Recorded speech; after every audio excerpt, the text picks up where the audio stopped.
साथियों नमस्कार, स्वागत है आप सभी का खेत खलिहान कार्यक्रम के एक और अंक में। मैं हूं आपके साथ ज्योत्सना वाहल। हर दिन इस कार्यक्रम में खेती किसानी से जुड़ी कुछ अहम बातें आपको बताते हैं जिससे आपकी किसानी बेहतर और आसान बन सके। आज के इस कार्यक्रम में हम आपको जानकारी देंगे बायोगैस प्लांट के लाभ के बारे में और साथ ही मिलवाएंगे एक कामयाब किसान से। तो इन सब जानकारियों के साथ आइए शुरू करते हैं हमारा आज का कार्यक्रम खेत खलिहान।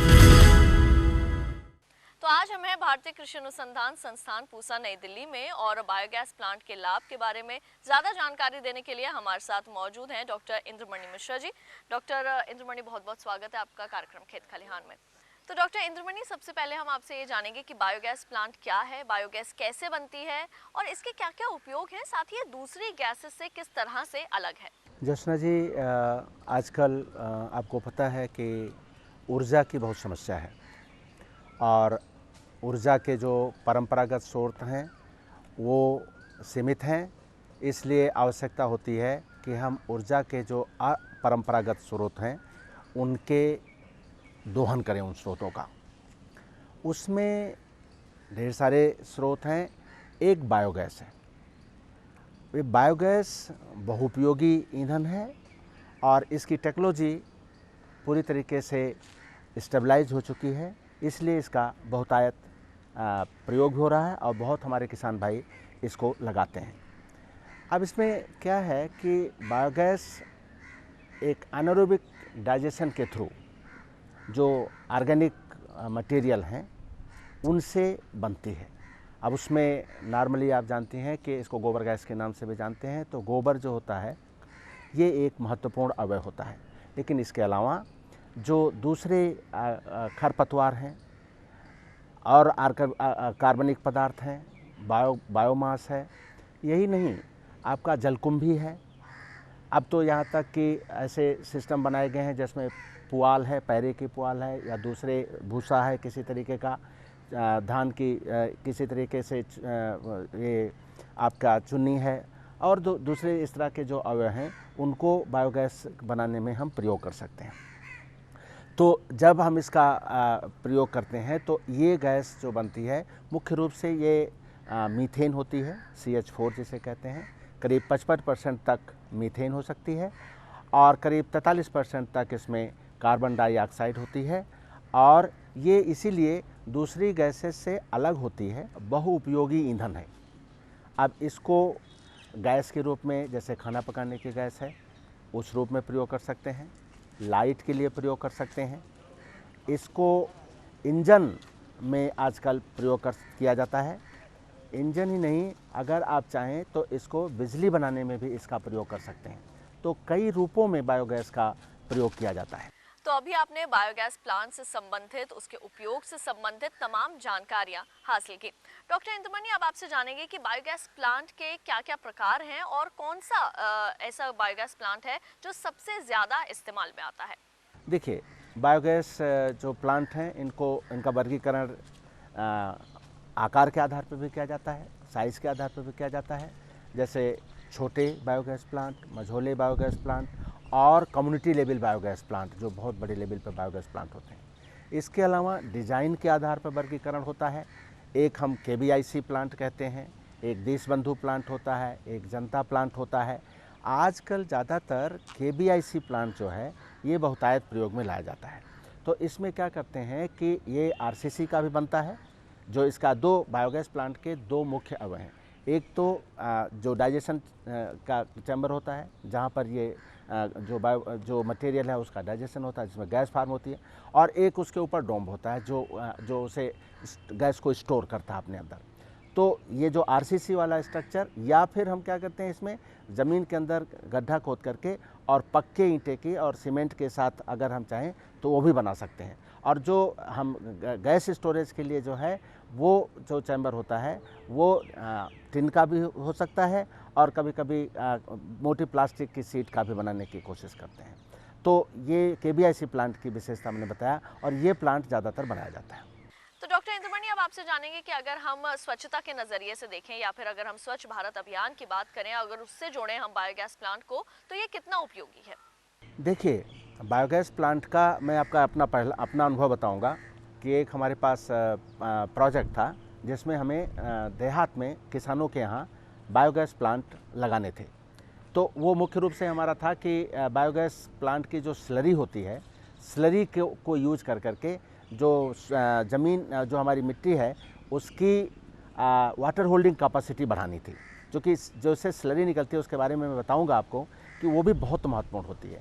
अब उसकी एक कैरेक्टरिस्टिक्स होती है कि अगर वो आप मिट्टी में मिलाते हैं अपनी सॉइल में तो वो इसकी वाटर होल्डिंग कैपेसिटी बढ़ा देती है। उसका फ़ायदा क्या होता है, उससे आपको पानी अगर वाटर होल्डिंग कैपेसिटी इसकी बढ़ती है तो सिंचाई की कम ज़रूरत पड़ती है।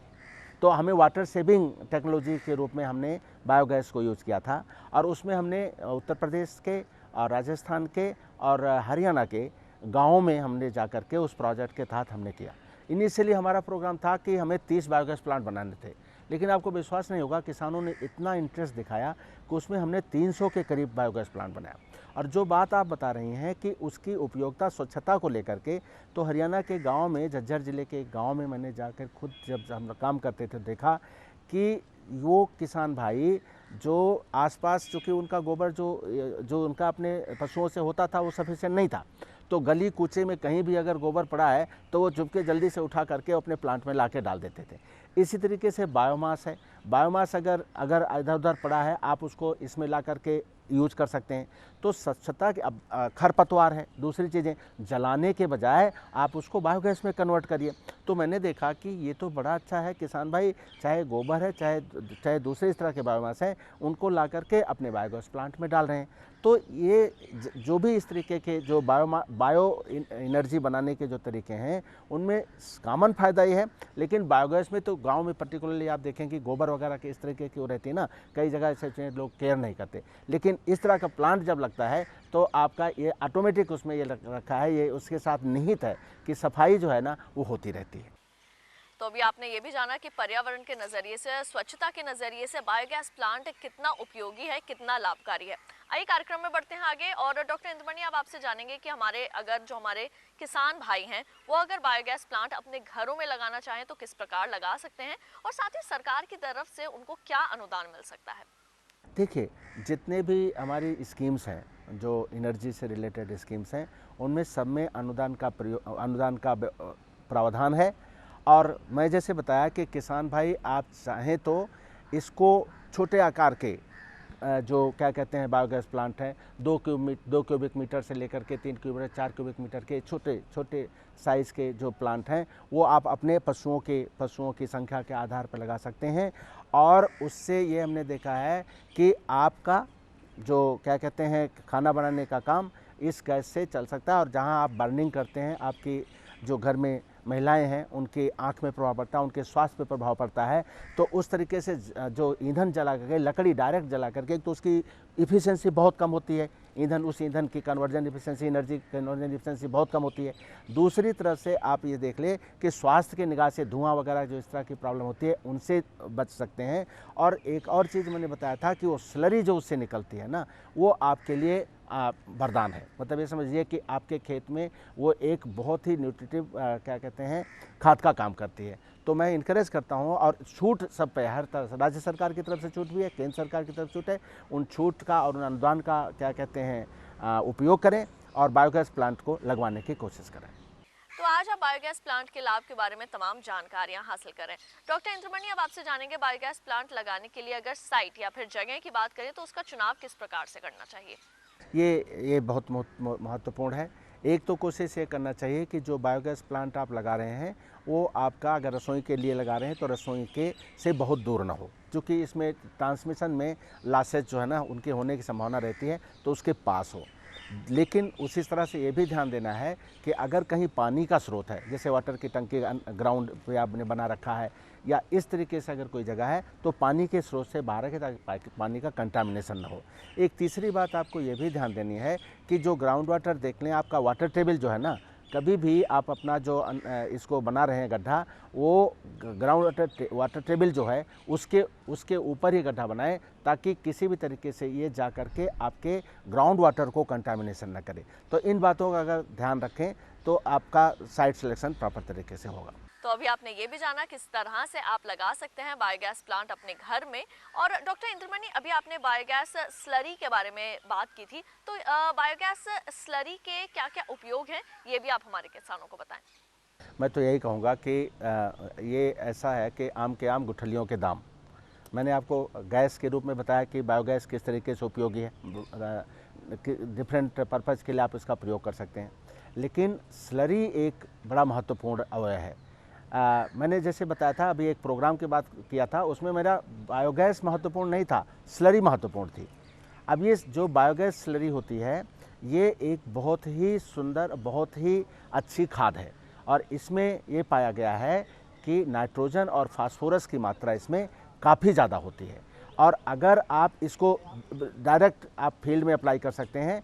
और मैंने तो ढेर सारी जगहों पे किसानों को ये सलाह देते हैं कि जैसे आपका जहाँ पर से पानी की नाली, सिंचाई के पानी की नाली जा रही है, वहाँ से बायोगैस स्लरी को ला करके अगर मिक्स कर दें और वो पानी के साथ अगर सिंचाई के पानी के साथ जाएगा तो ये पूरे खेत में यूनिफॉर्मली फैल जाएगा और प्लांट को और सॉइल हेल्थ के लिए बहुत उपयोगी है। और वहीं कार्यक्रम में अब आपसे पूछते हैं आखिरी प्रश्न। डॉक्टर इंद्रमणि, आप हमारे किसानों को ये बताएं कि आज तक हम बायोगैस कंज्यूम करने की हमेशा बात करते हैं, तो क्या इसको स्टोर भी किया जा सकता है? जी हाँ, ये अब जो कि बायोगैस जब पैदा हो रही है तो मान लीजिए आपके कंजम्पशन से ज़्यादा हो रही है, तो अभी तकनीकी ये आई है, एक बैलून सिस्टम है कि बैलून में ऐसे डिज़ाइन किए गए हैं बैलून जिनमें आप बायोगैस को स्टोर कर सकते हैं और रख सकते हैं और यहाँ तक कि उसको आप दूसरे को प्रयोग में लाने के लिए भी दे सकते हैं और पैसा भी कमा सकते हैं। तो डॉक्टर इंद्रमणि, इतनी अहम जानकारियां आज आपने हमारे किसानों तक पहुंचाई बायोगैस प्लांट के लाभ के बारे में, और आपने इतना समय दिया उसके लिए बहुत बहुत शुक्रिया। धन्यवाद। तो अभी आपने बायोगैस प्लांट से संबंधित तमाम जानकारियां हासिल की। किसान साथियों, कार्यक्रम में फिलहाल वक्त हो चला है एक छोटे से ब्रेक का। आप कहीं मत जाइए और देखते रहिए हमारा कार्यक्रम खेत खलिहान। ये कामयाबी है अन्नदाता की, एक कहानी है खेत और खलिहानों की। कैसे करें अपने पशुओं की देखभाल, जानिए गांव-गांव के किसानों का हाल। देखिए गांव किसान, सोमवार से शुक्रवार दोपहर 12 बजे। बीमारियों से कैसे बचेगी फसल, मवेशियों की मुश्किलों का क्या है हल, कहां से लाए बीज, कितनी लगेगी खाद, किसानों के हर फोन का विशेषज्ञ देंगे जवाब। देखिए हेलो किसान, सोमवार से शुक्रवार शाम 6 बजे। ब्रेक के बाद एक बार फिर आप सभी का स्वागत है कार्यक्रम खेत खलिहान में। संस्कृत का एक श्लोक है, उद्यमेन ही सिद्ध्यन्ति कार्याणि न मनोरथै, अर्थात मेहनत करने से ही कार्य सिद्ध होता है, केवल मन की इच्छा से नहीं। हमारे बहुत से किसान खेती किसानी के क्षेत्र में आगे बढ़ना चाहते हैं, कामयाबी हासिल करना चाहते हैं, लेकिन कामयाबी हासिल केवल कड़ी मेहनत और सूझबूझ से की जा सकती है। आज हम आपको मिलवाते हैं एक ऐसे ही सफल किसान से।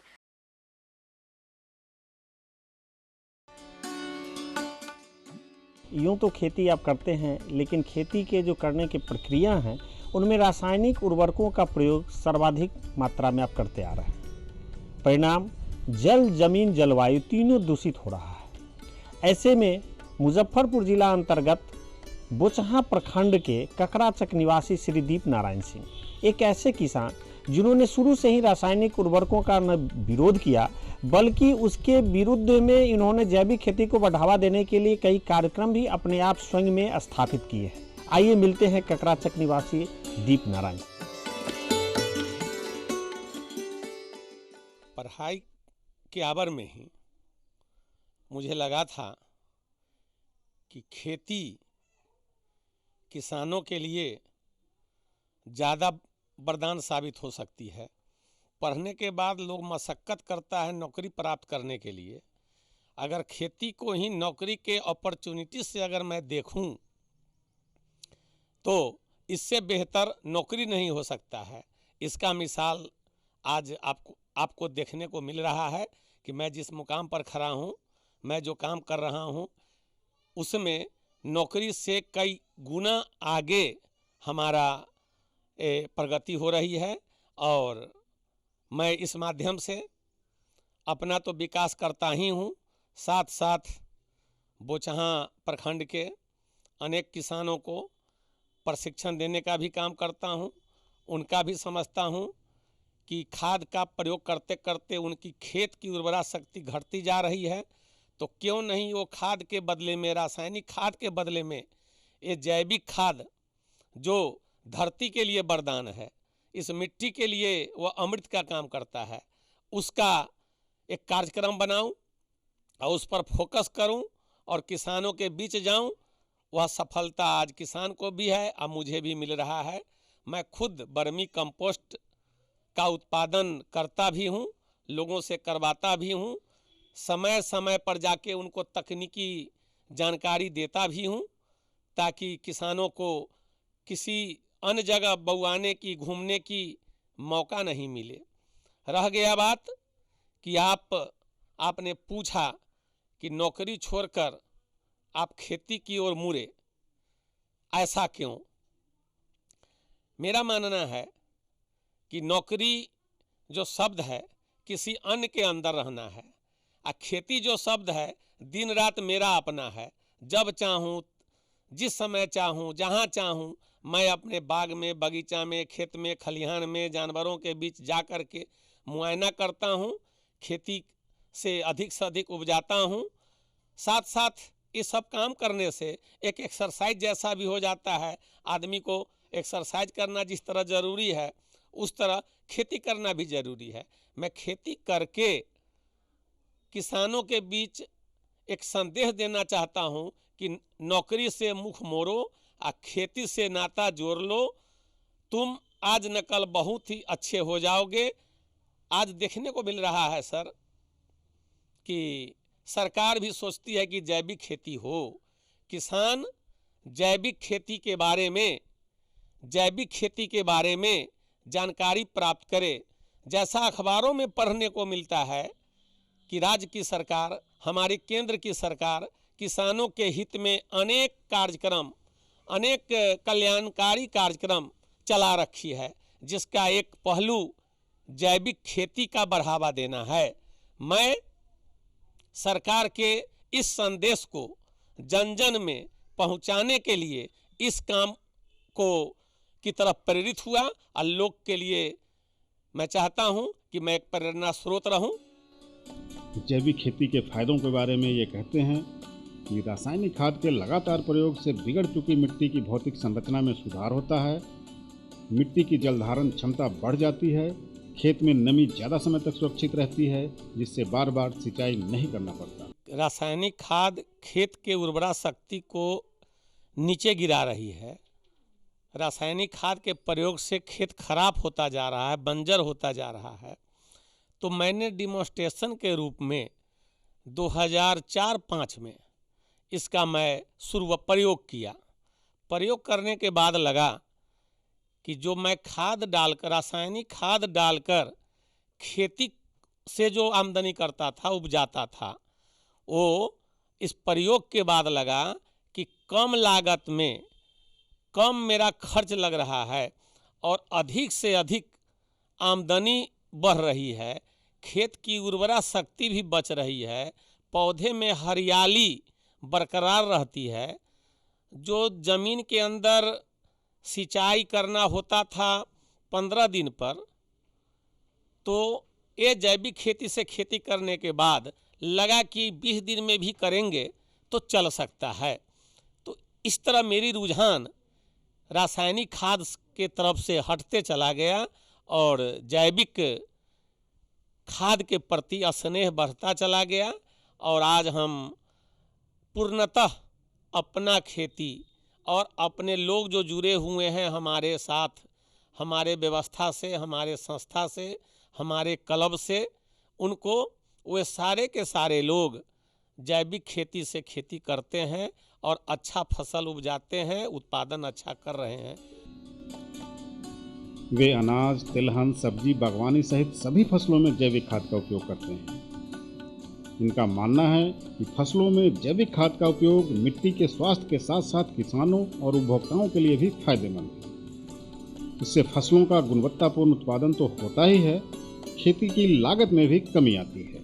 गेहूं की फसल हो, धान की फसल हो, आलू की फसल हो, गन्ना की फसल हो, बागवानी की फसल हो, यानी तमाम दलहनी की फसलें हों, तमाम फसलों के लिए यह मिट्टी की रक्षा के साथ साथ किसानों की पैसा की रक्षा करने का काम वर्मी कंपोस्ट करता है।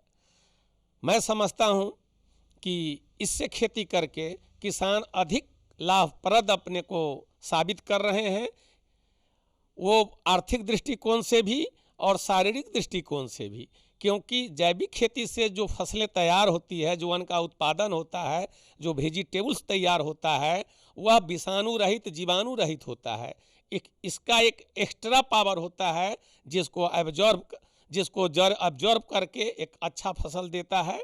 इसीलिए मैं तमाम फसलों के लिए लोगों में प्रेरित करता हूं कि सारी फसलों में इसका माने दिया जाए, और किसानों में लगभग हम लोग 20 किलो प्रति कट्ठा के हिसाब से दिवाने का काम करते हैं। हम लोग जो देख रहे हैं कि यह जैविक जो खाद है, वर्मी कंपोस्ट है, यह तमाम फसलों के लिए उपयोगी साबित हो रहा है, क्योंकि इससे किसानों की जेब की भी रक्षा होती है, किसानों की स्वास्थ्य की भी रक्षा हो रही है, क्योंकि इससे जो तैयार होता है, फसल का उत्पादन होता है, वह जीवाणु रहित होता है। खाद, रासायनिक खाद से जो बुरा प्रभाव पड़ता है फसलों पर, उससे जो अन्न तैयार होता है उससे बेहतर है वर्मी कंपोस्ट से जो उत्पादन होता है वो। तो हम लोग देख रहे हैं कि किसान भाई इससे ज़्यादा संतुष्टि प्राप्त कर रहे हैं, और मैंने तो ऐसा प्रयोग करके भी देखा है कि यह वर्मी कंपोस्ट किसानों के लिए बहुत हितकर है, और मैं इसी दिशा में प्रयास करता हूं कि संपूर्ण किसान संपूर्ण जैविक पर आधारित हो जाए। ऐसा दिन आने ही वाला है। दीप नारायण सिंह कहते हैं कि राजेंद्र कृषि विश्वविद्यालय पूसा और कृषि विज्ञान केंद्र सरैया में प्रशिक्षण के दौरान पता चला कि रासायनिक खाद के क्या दुष्परिणाम हैं। इन्होंने रासायनिक व जैविक खाद का तुलनात्मक अध्ययन किया, फिर पाया कि जैविक खाद मिट्टी के लिए अमृत। आज दीप नारायण सिंह जैविक खाद का स्वयं उत्पादन तो करते ही हैं, किसान क्लब बनाकर दूसरों से भी उत्पादन कराते हैं और प्रशिक्षित भी करते हैं। तो किसान साथियों, आज हमने आपको एक कामयाब किसान से मिलवाया और आशा करते हैं उनकी कामयाबी की ये कहानी देख आप सब भी जरूर प्रेरित होंगे। साथ ही आज के कार्यक्रम के इस अंक में हमने आपको बायोगैस प्लांट के लाभ के बारे में भी बताया। किसान साथियों, आज के कार्यक्रम के इस अंक में केवल इतना ही, लेकिन अगले अंक में फिर करेंगे आपसे मुलाकात कुछ और महत्वपूर्ण जानकारियों के साथ। तब तक के लिए मुझे दीजिए इजाजत। नमस्कार।